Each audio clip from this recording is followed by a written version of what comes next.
डालला बाहर भेली बहनों से सबे बहनों की बहनों से सबे बहनों आ सब भैया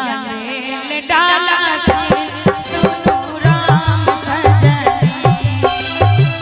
सब भैया ले डाला छे सुनो राम सजनी मचिया पैसाल तो है बाबा हो बाराई के हो बाबा हो बाराई के हो तोरे पोता ले डाला छे सुनो राम सजनी तोरे पोता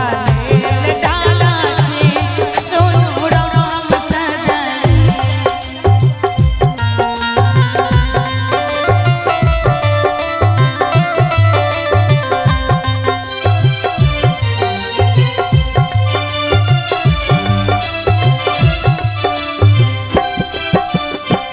मचिया पैसाल तो है बाबा हो बाराई के हो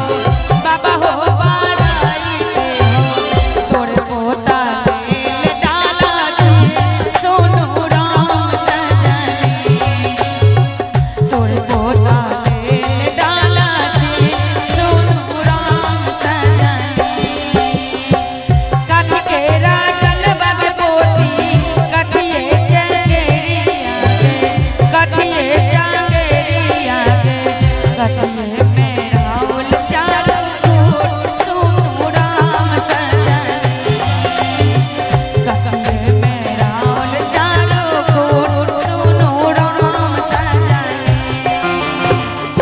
शाम चक अभी हाँ है जोतला खेत में बैसिहा है सब रंग पतिया ओछैहा है